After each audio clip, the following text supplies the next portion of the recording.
मुस्लिम समुदाय की जो धार्मिक संस्थाएं हैं उनमें घुसपैठ करना है, अपने लोगों को, आरएसएस बीजेपी के लोगों को उसमें अंदर डालना है, और तीसरा जमीनों पे कब्जा कराना।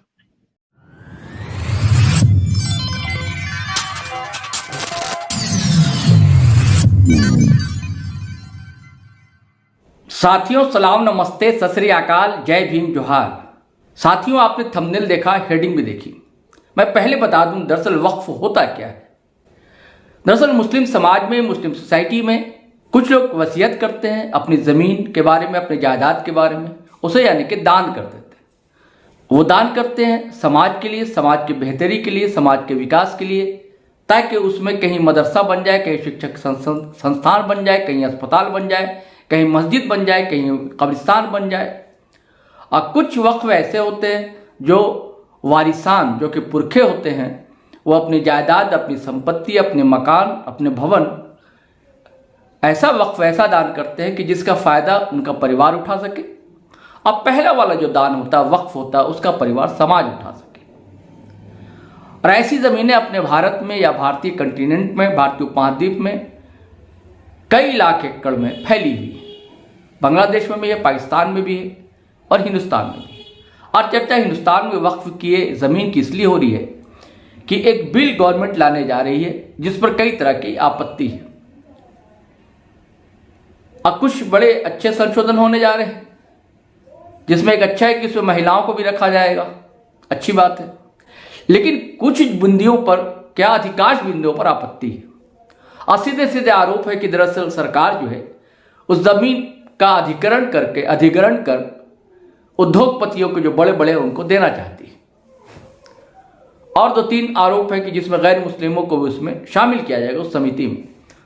साथियों, ये बताना जरूरी समझता हूं कि इस बिल को हालांकि अभी लोकसभा में लाया गया था, पास नहीं किया हुआ है, विपक्ष ने हंगामा किया। और दरअसल एनडीए की जो सहयोगी है जदयू और टीडीपी, उसने ही विरोध किया। हालांकि सदन में तो उसके सांसदों ने समर्थन किया, ललन सिंह ने समर्थन किया जदयू के, लेकिन पटना में बात कुछ और है और मतभेद सुनाई दे रहे हैं। क्योंकि देखिए, मुसलमानों का वोट जो है टीडीपी को भी पड़ता है और जदयू को भी पड़ता है। तो सरकार मोदी की खतरे में है। अगर ये मान लीजिए ले आते हैं तो कहीं ऐसा ना हो कि वो समर्थन वापस ले ले। अब देखिए, देखने की बात है क्या होगा। लेकिन मैं कह रहा था, जो चर्चा है बहुत ही सार्थक चर्चा है दोस्तों, और ये मैं आपके सामने ला रहा हूं एवीएन न्यूज नेटवर्क के आभार के साथ। साथ ही चर्चा सुनने से पहले आपसे गुजारिश है, आग्रह है कि हमारा चैनल सब्सक्राइब कर लें। बगल में ज्वाइन बटन है, ज्वाइन कर लें। आप हमारे सहयात्री बन जाएं, हम सफ़र बन जाएं। और दोस्तों, आपका साथ अच्छा मिल रहा है, उसी तरह आप साथ देते रहें। हमारा वीडियो ज़्यादा से ज़्यादा शेयर करें, लाइक करें और कमेंट करें। तो चलिए दोस्तों, सुनिए ये चर्चा क्या कहती है। आपके सारे सवालों का जवाब इस चर्चा में मिल जाएगा। हमारे साथ विशेष मेहमान है जनाब अजय शुक्ला जी, जिनसे हम ये जानने की कोशिश करेंगे कि जब मौजूदा सरकार 2014 में आई थी तो उस समय वो एक अध्यादेश लाई थी, आराजी तहवील बिल, जिसे लैंड एक्विजिशन अध्यादेश कहा गया, और वो सरकार को वापस लेना पड़ा। उसके बाद में फिर इन्होंने रेलवे की जमीनें और सेना की जमीनें इस्तेमाल करने की बात की, उनको अपने दोस्तों को देने के लिए कोशिश की।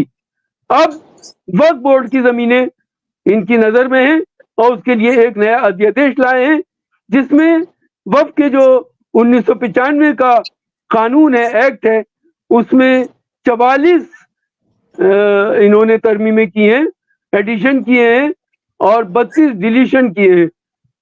तो क्या है इसके पीछे सरकार की मंशा?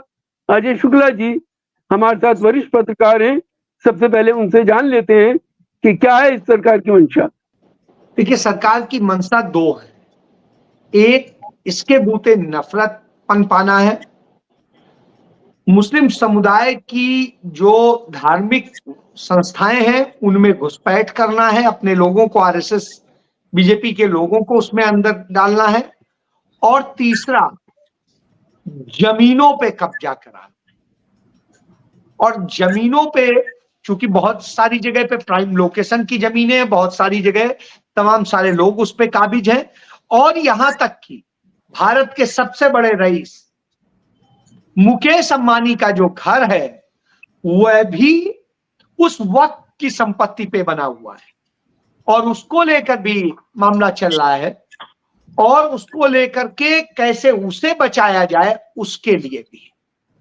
तो यह सरकार जो राहुल गांधी बार बार कहते हैं कि ये दो लोगों की सरकार है, अदानी अंबानी की सरकार तो उनके लिए काम कर रही है, ये पूंजीपतियों की सरकार है तो उसके लिए काम कर रही है और इसलिए ये पूरी तरीके से इस खेल को रच रही है कि ऐसा किया जाए। मुझे कोई आपत्ति नहीं है वक्फ बोर्ड के किसी भी उसमें उसके सुधार अच्छाई के लिए यदि कोई बदलाव किया जाए, लेकिन वो उसके अच्छाई के लिए होता। यदि यह होता कि उनकी जमीनों पे जो अवैध कब्जे हैं उन्हें छुड़ाने के लिए हम काम कर रहे हैं, उनको कैसे खाली करा करके और मुस्लिम समुदाय को उन्हें सौंपा जाए और उनका अच्छा बेहतर बंदोबस्त हो, इसके लिए काम करेंगे, निश्चित रूप से सपोर्ट होता। लेकिन वहां तो मकसद ही दूसरा है। उस जमीन पे जो काबिज है, जहां पर कब्जा कर रखा है, मैं पंजाब में देखता हूं तो जिन्होंने कब्जा कर रखा है वो मुस्लिम तो नहीं, वो तमाम दूसरे धर्म के लोग हैं। इसी तरीके से मुझे लखनऊ का याद आता है, लखनऊ का दैनिक जागरण दफ्तर जो है आज की डेट, मैं उन दिनों 95 की बात बता रहा हूं, मैं वहां पर क्राइम रिपोर्टर हुआ करता था दैनिक जागरण।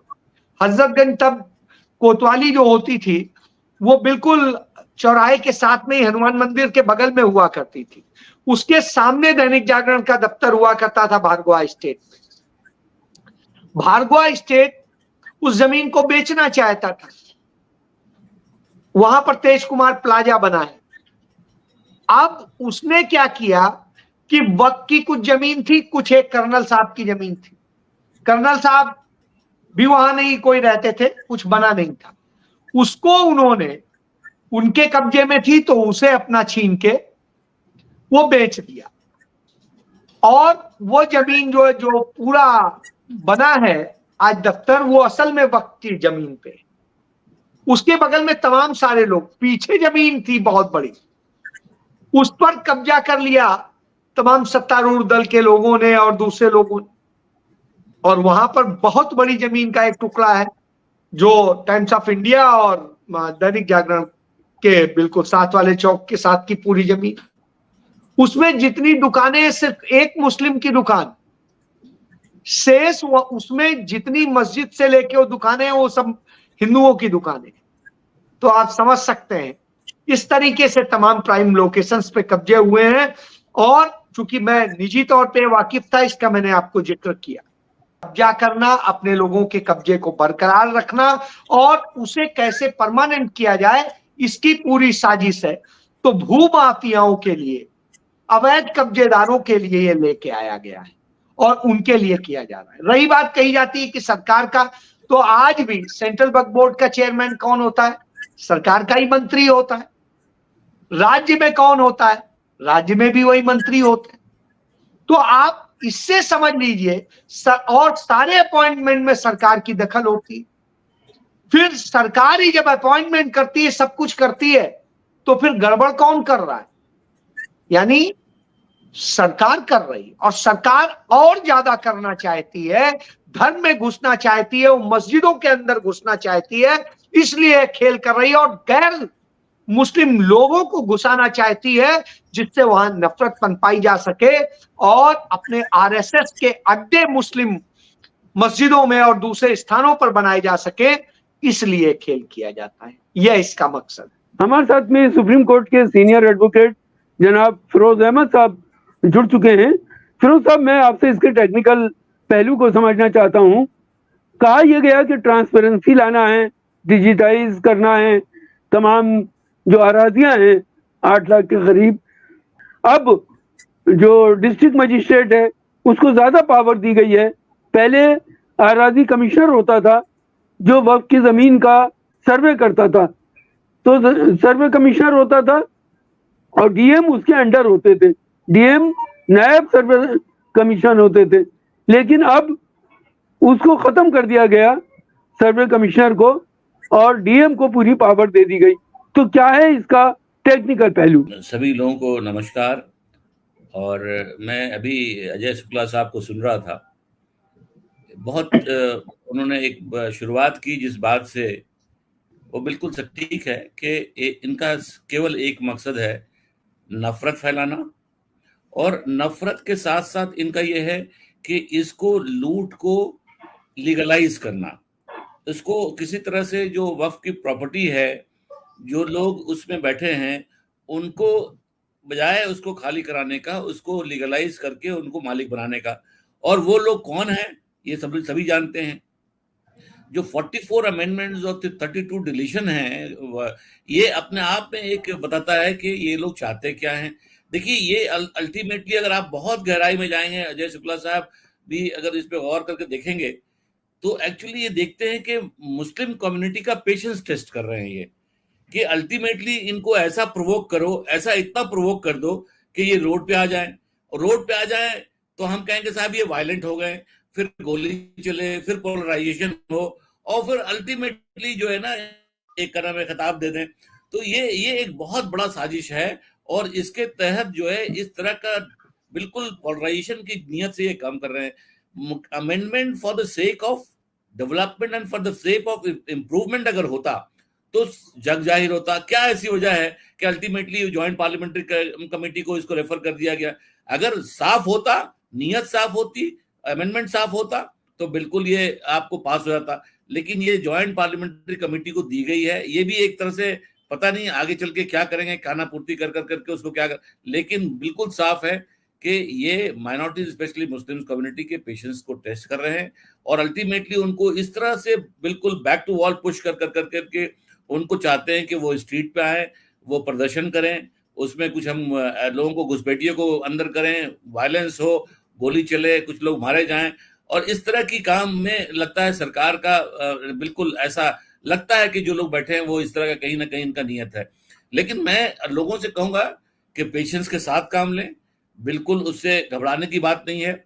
ये हमारा देश सेकुलर है, मेजॉरिटी ऑफ द लोग बहुत फेयर और सेकुलर माइंडेड हैं, और ये साफ जाहिर होता है कि 65-70% लोग जो हमेशा से जो राइटिस्ट विंग है और जो कम्युनल विंग है उनको फोर्सेस को, और स्पेशली हम लोगों ने, आप देखेंगे कि मुसलमानों ने भी जो है जो कम्युनल फोर्सेस हैं, इवन जो मुस्लिम्स के अंदर भी जो इस तरह की भड़काते हैं, उनको हम लोगों ने साइडलाइन कर दिया, बिल्कुल एकदम उनको किनारे कर दिया है। तो इस तरह से आप देखेंगे कि लोगों को पेशेंस के साथ काम लेना चाहिए।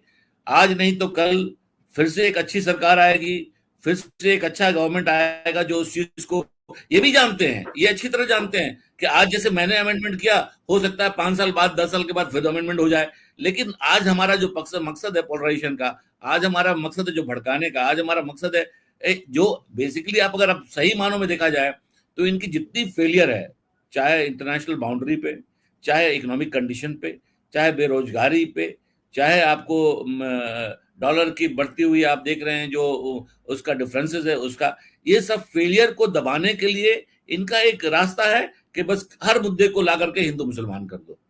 This is what their main purpose. Amendment is absolutely not, it was not required. 1995 से लेके 2013 में जो अमेंडमेंट हुआ, और that was fair enough, it was good and they were doing it very well.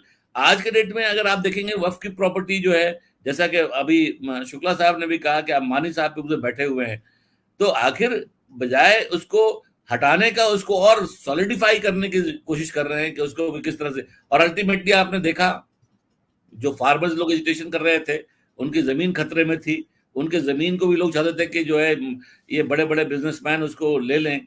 तो ये अल्टीमेटली वक्फ की प्रॉपर्टी को भी चाहते हैं कि कहीं ना कहीं जो है ये अपने लोगों को बांट दें। और आप, ये तो मुझे समझ में नहीं आता है कि जब ये, it is total violation of article 14, 25, 29 of the Constitution of India, where fundamental rights of the minorities and the Muslims are being violated, जहां पे आप देखेंगे कि साहब जब आप वक्फ की प्रॉपर्टी में, वक्फ की कमिटी में आप रिप्रेजेंटेशन जो है 7-7, 9-9, 11-11 जो है नॉन मुस्लिम्स का कर रहे हैं, क्या आप मंदिर और ट्रस्ट, मंदिर के ट्रस्ट में रिलीजियस हिंदू, क्या उसमें आप कहना में उनको मुस्लिम्स को इंक्लूड करेंगे, क्रिश्चियंस को इंक्लूड करेंगे? This is not the thing. और मैं कहता हूं बिल्कुल नहीं होना चाहिए, उनके भी नहीं होना चाहिए और किसी के भी ट्रस्ट में और किसी भी रिलीजियस ऑर्गेनाइजेशंस में रिलीजियस जो प्रॉपर्टी है उसमें किसी का उनको खुद का अख्तियार होना चाहिए उसको मैनेज करने का, उसको देखने का। हाँ, अगर मैं ये कहता हूं कि अगर गवर्नमेंट फंड अगर कहीं पे यूटिलाइज हो रहा है, उसका मिसयूज हो रहा है, तो बेशक गवर्नमेंट को उस पर कंट्रोल करना चाहिए, देखना चाहिए। और अब जैसा कि शुक्ला साहब ने भी कहा कि मैनेजमेंट आज भी तो गवर्नमेंट का है, सारा चीज तो गवर्नमेंट ही करती है, सब उनके लोग ही हैं उसमें। वक्फ बोर्ड जो है सब गवर्नमेंट ही मैनेज करती है, कभी किसी को हटाती है किसी को रखती है।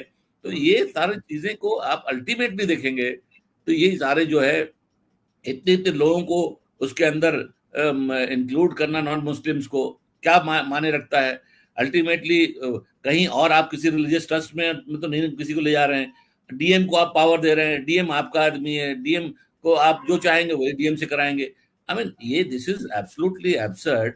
और मैं समझता हूं कि कोई भी राइट थिंकिंग आदमी, जो लोग भी हैं, इवन मैं कहता हूं कि जो मठ और रिलीजियस ट्रस्ट हैं, उनको लोगों को भी खुल करके इसके खिलाफ आना चाहिए कि साहब आज यहां से शुरू हुआ है, कल उनके ट्रस्ट में भी लोग कल होकर के घुस जाएंगे, उनके लोगों में भी दूसरों को घुसाएंगे। अल्टीमेटली पर्पस क्या है गवर्नमेंट का?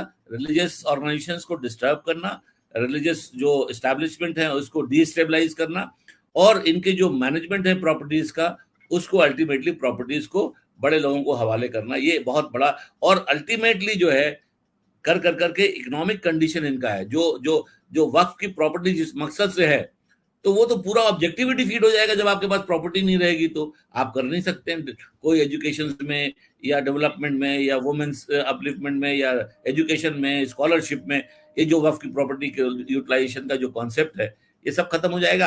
सलीम साहब, मैं आपसे ये जानना चाहता हूँ कि इस वक्फ दो तरह के हैं, एक शिया वक्फ है, एक सुन्नी वक्फ है। तो इन्होंने उसको 4 हिस्सों में डिवाइड कर दिया है और कहा यह गया पार्लियामेंट के अंदर कि हम इसका डिजिटाइजेशन करना चाहते हैं, इसका डेवलपमेंट करना चाहते हैं। तो क्या ये इस बहाने से एक कलेक्टर राज की तरफ देश को ले जाना चाहते हैं? क्योंकि अखिलेश यादव ने उस तरफ इशारा किया कि डीएम राज से क्या एक समस्या देश में पैदा हुई और वो समस्या आज तक देश निपट नहीं पाया है, दूसरी समस्याएं खड़ी करने की कोशिश की जा रही है। आप क्या समझते हैं इस बारे में? देखिए, पहले तो मैं अखिलेश की बात की तरफ जाता हूं। अखिलेश ने कहा कि ऐतिहासिक तौर पे डीएम की जो इंटरफेरेंस है उससे क्या हुआ ये सब जानते हैं। तो उनका इशारा जो था वो बाबरी मस्जिद में मूर्ति रखने पर था, क्योंकि डीएम के कहने पर मूर्ति बाबरी मस्जिद को बंद किया गया था और सुप्रीम कोर्ट के फैसले में भी ये बात लिखी हुई है कि डीएम का वो फैसला गलत था।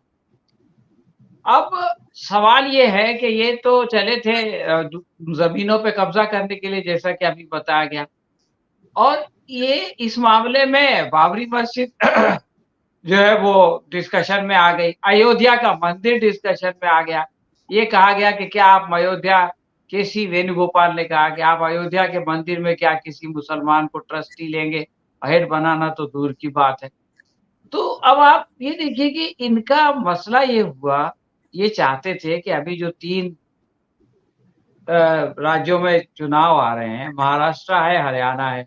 महाराष्ट्र में तो इनका ये हाल है कि अभी जो रिपोर्ट आई है बीएफडी की, वोट फॉर डेमोक्रेसी की, कि इन्होंने सबसे ज्यादा घपले महाराष्ट्र में किए, उसके बावजूद 9 सीट 2 डिजिट में नहीं जा सके।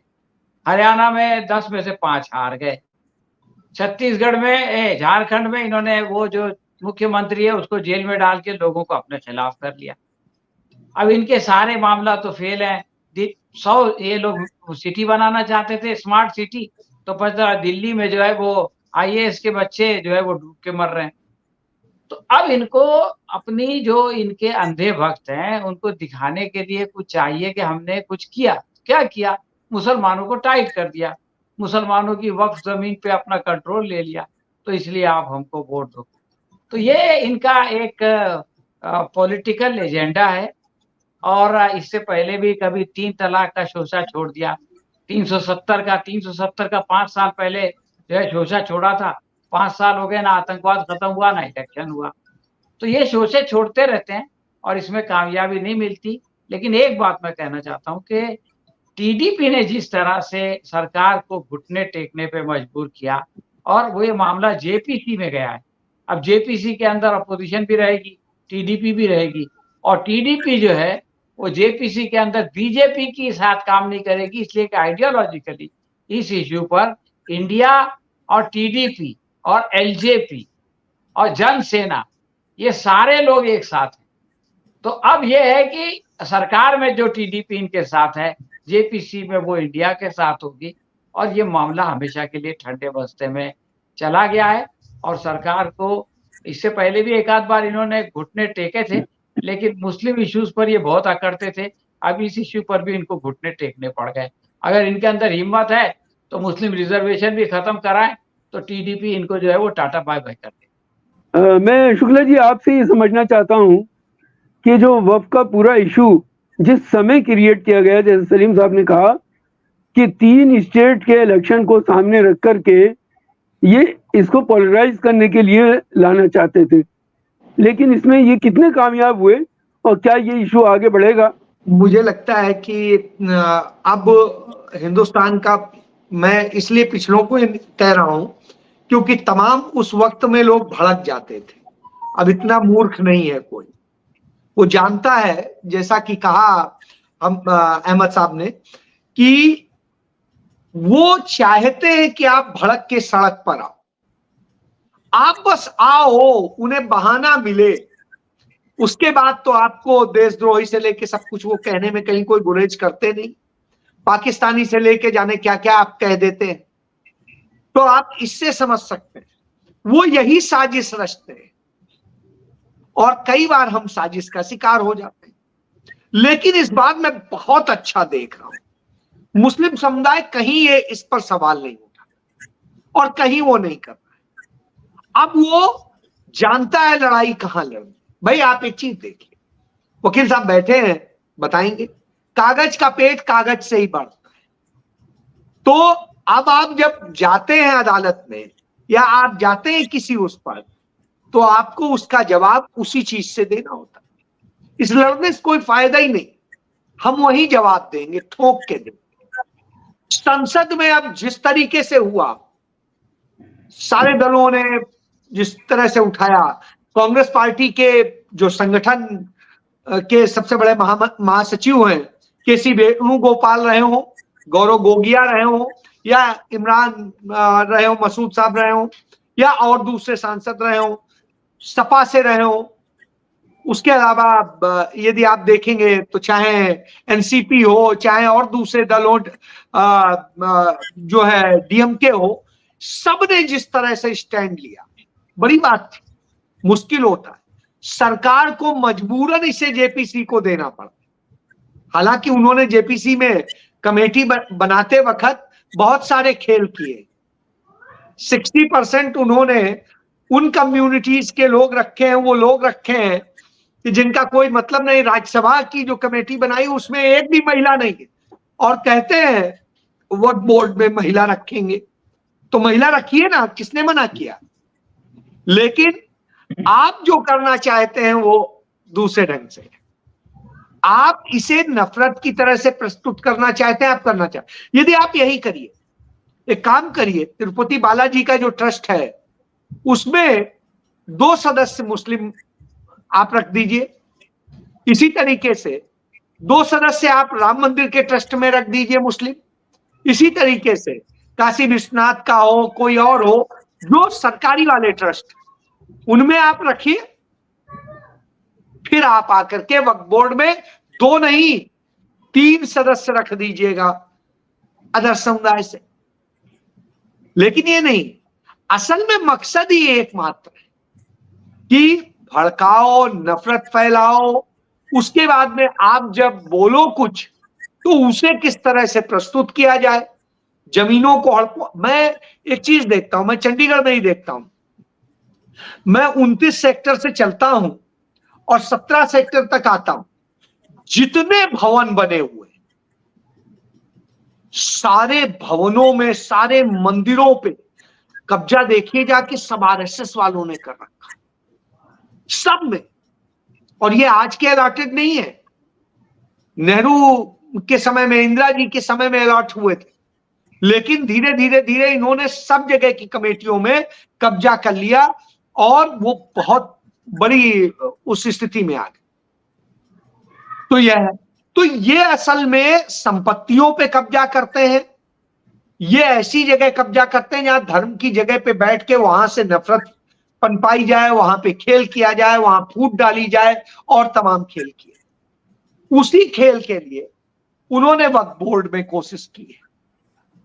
और मुझे लगता है जिस तरीके से विपक्ष लड़ रहा है अभी तक, जो दिख रहा है उसकी ताकत भी दिख रही है, वो बताती है कि निश्चित रूप से, और उसी का नतीजा है आज आप देखिए राज्यसभा में जब कांग्रेस पार्टी अविश्वास प्रस्ताव लेकर के आने जा रही थी, वैसे ही उपराष्ट्रपति धनखड़ जो वहां के सभापति हैं, वो भाग खड़े हुए, सदन को स्थगित करके भाग खड़े हुए।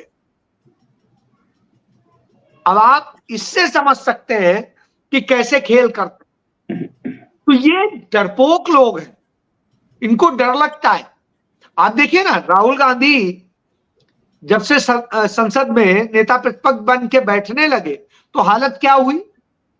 22 तारीख को सदन शुरू हुआ था, आज तक एक भी दिन आपने नरेंद्र मोदी को संसद के किसी सत्र में मौजूद देखा हो तो बता दीजिए। हिम्मत नहीं हो रही है। पहले दिन भी संसद भवन के गेट पर जो प्रेस को संबोधित किया जाता है वहां से संबोधित करके भाग गए। तो आप इससे समझ लीजिए कि राहुल गांधी से इतना डर लगता है उन्हें। क्यों? उन्होंने खुद ही कह दिया कि मेरा गला पकड़ लिया था 2.5 घंटे, आवाज दबा दी प्रधानमंत्री। जो कहते हैं संरक्षण मांगने लगे थे अमित शाह। तो भाई जो इतने डरपोक हो ये समझा जा सकता है, और यही इनका डर है, इसलिए ये सारी चीजें कर रहे हैं। क्योंकि अब इन्हें लगता है कि मुस्लिम्स में फूट डालिए और फिर राज कीजिए, क्योंकि ये अंग्रेजों के सिखाए हुए लोग हैं, यही करते रहे हैं जिंदगी भर, तो वही करने आ गए। फिरोज साहब, मैं ये जानना चाहता हूँ कि इस बिल को लाते वक्त ये कहा गया कि सच्चर कमेटी की सिफारिश के मुताबिक हम इसे लाए हैं, तो क्या है इसकी हकीकत क्या है? आप भी जानते और हैं एक और चीज भी है, जोड़ देता हूँ ताकि बात पूरी हो जाए, कि इन्होंने डेवलपमेंट की बात कही है गवर्नमेंट ने, तो क्या वक्फ की जमीन को कोई दूसरा डेवलप कर सकता है? लीगलिटी क्या है इसकी? देखिए, ये तो वक्फ की जमीन को डेवलपमेंट जहां तक करने का आप समझ ही रहे हैं, डेवलपमेंट के नाम पे किसानों के खेत भी कैसे लेना चाहते थे वो मालूम ही आपको है। तो डेवलपमेंट कहना, और सच्चर कमेटी का जहां तक सवाल है, सच्चर कमेटी, और जैसे सच्चर के सामने मैं भी खुद भी पेश हुआ था और हम लोगों ने कई बातें उनसे बात रखी थी, मेमोरेंडम वगैरह भी हम लोगों ने दिया था। तो सच्चर कमेटी में कहीं भी ऐसा, सच्चर कमेटी ने जो कहा था, अगर उसको सच्चर कमेटी ने तो यहां तक एक रिकमेंडेशन, क्या आपको मालूम होगा कि मुसलमानों की हालत दलितों, हिंदू दलितों से ही बदतर हो गया है देश के अंदर। तो अब इस चीज को सच्चर कमेटी का बिल्कुल ये एक एक्सप्लिसिट, बिल्कुल क्लियर कट कैटेगोरिकल फाइंडिंग है। तो क्या आप उसको ऊपर लाने के लिए, उनको एलिवेट करने के लिए आपने कोई स्कीम बनाया? आप उनको कह रहे हैं कि जब इनका, तो उसी चीज को सच्चर कमेटी की रिपोर्ट को ही देखें तो मतलब यह है कि मुस्लिम्स इतने वीक हो गए हैं कि वो अपने चीजों को, अपने प्रॉपर्टीज को भी प्रोटेक्ट नहीं कर पा रहे हैं। और ये वक्फ की प्रॉपर्टीज का एक एग्जाम्पल है कि वक्फ की प्रॉपर्टीज आप देखेंगे कि जहां पे जो लोग काबिज हैं, दूसरे लोग काबिज हैं, वहां पे पूरा का एडमिनिस्ट्रेशन जो है, पुलिस महकमा जो है वो सपोर्ट करती है, वो जो अनऑथराइज्ड ऑक्यूपेंट है या अनऑथराइज्ड एनक्रोचर है उसको सपोर्ट करती है। वो चूंकि क्या नाम है, मुस्लिम कम्युनिटी का अगर नहीं है तो जानते हैं कि उनको प्रोटेक्शन देना है और वक्फ की प्रॉपर्टी को एनक्रोच रखना है। ऐसे में ये साफ जाहिर है कि सच्चर कमेटी को या तो इन्होंने ठीक से पढ़ा नहीं, या सच्चर कमेटी को समझने में कहीं ना कहीं मिसकंसेप्शन। सच्चर कमेटी ने वक्फ की प्रॉपर्टी पे ऐसा कुछ नहीं कहा कि इनको, ये सरकार को इसको डेवलप करना चाहिए, कहीं ऐसा नहीं कहा। तो ये सच्चर कमेटी अगर देखा जाए तो सच्चर कमेटी ने जो मुसलमानों की हालत पे उन्होंने कहा है, उस चीज को ये मद्देनजर रखते हुए, और उसके लिए अल्टीमेटली सच्चर कमेटी तो एक डायग्नोसिस थी, एक सोशल कंडीशन का एक डायग्नोसिस था, मुसलमानों की सोशल कंडीशन क्या है, उसकी रेमेडी के लिए कांग्रेस सरकार ने एक और कमीशन बैठाया, आपको मालूम होगा, जस्टिस रंगानाथ कमीशन। और जस्टिस रंगनाथ कमीशन ने उसकी ये कहा कि कैसे आप जो मुसलमानों की हालत दलितों से बदतर हो गई है उसको कैसे आप ला सकते हैं, कैसे उसको सुधार सकते हैं, या उनके वो जो एक्सप्लॉयटेशन है उसको कैसे रोक सकते हैं, उसके लिए उसको रंगनाथ मिश्रा कमीशन ने अपनी रिकमेंडेशन दी। और रिकमेंडेशन में बहुत सारी चीजें रखी है जो आज तक इम्प्लीमेंट नहीं हो पाया, और वो अभी भी कोल्ड स्टोरेज में है। जैसे आप जानते हैं कि मंडल कमीशन जिस तरह से 20-25 साल तक कोल्ड स्टोरेज में था, उस तरह से वो रंगनाथ मिश्रा कमीशन का भी रिपोर्ट ये है। तो बहुत सारी चीजों को देखते हुए सच्चर कमेटी को ये बिल्कुल मिसकोट कर रहे हैं। जस्टिस सच्चर ने ऐसा कुछ भी वक्फ के प्रॉपर्टी में नहीं कहा कि सरकार को उसको डेवलप करना चाहिए। सलीम साहब, मेरा आपसे ये सवाल है, ये समझना चाहते हैं हमारे दर्शक कि इसका असर क्या होने वाला है मुस्लिम समाज पर, और मुस्लिम समाज इसको किस नजर से देखता है? बहुत अच्छा सवाल है। देखिए, मैं जिस नजर से देखता हूँ, मतलब जो मैं तब्दीली देखता हूँ, जो परिवर्तन देखता हूँ, वो ये है कि इससे पहले जो है वो एक हेजिटेशन था अपोजिशन के अंदर, विपक्ष के अंदर, कि अगर किसी मुस्लिम इशू को खुल के सपोर्ट किया जाएगा तो हो सकता है कि हिंदू जो वोटर है वो नाराज हो जाए। ये जो हेजिटेशन था अपोजिशन के अंदर कि हिंदू वोटर नाराज हो जाएगा, इसलिए हमको जो है वो खुल के हिमायत नहीं करनी चाहिए, तो ये चीज दूर हो गई है। अयोध्या में बीजेपी के हारने से ये बात विपक्ष की समझ में आ गया कि अब जो है वो मुसलमानों का जो समर्थन है वो हिंदू वोटर को नाराज नहीं करता, हिंदू वोटर मैच्योर हो गया, जैसा कि अभी शुक्ला साहब बता रहे थे। दूसरी एक बात मैं कहना चाहता हूँ, वो ये है कि बार बार ये बात कही जा रही है कि ये अपने ट्रस्ट में मुसलमानों को लेंगे क्या, फला ट्रस्ट में और गुरुद्वारा प्रबंधक कमेटी में। मैं बोलता हूं कि वो सबको छोड़ दो। आपकी पार्लियामेंट में, आपके मेंबर ऑफ पार्लियामेंट में, आपकी मिनिस्ट्री में तो किसी मुसलमान को ले लो दिखावे के लिए सही, तो ये तो आपसे होता नहीं है। और आप जो है वो बड़ी बड़ी हाँकते हो कि हम वहां पे रिप्रेजेंटेशन। तो बहरहाल मैं ये कहता हूँ कि ये जो इनका धोखाधड़ी का मामला है, अब इनका मामला खत्म हो रहा है और इनके दिन जो है वो आहिस्ता आहिस्ता जा रहे हैं।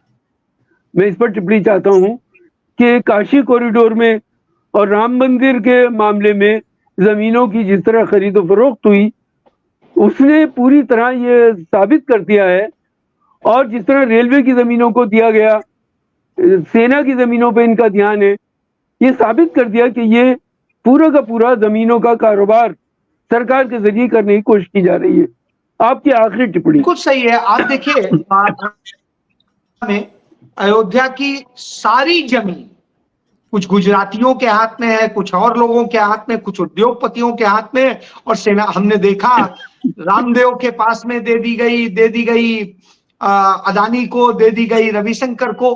तो इस तरह से किया जाता है। तो ये है। इसके अलावा वहां के निर्माण कार्य में, जमीनों में और सब चीजों में जो धांधली की गई है, जो पैसे का खेल हुआ है, वो भी देख लीजिए। कैसे एक सस्ती जमीन को महंगी महंगी बेची गई है, वो भी खेल हुआ है। उसके बाद में काशी कॉरिडोर में देखिए, वहां पर भी सोना गायब होने की सूचना है।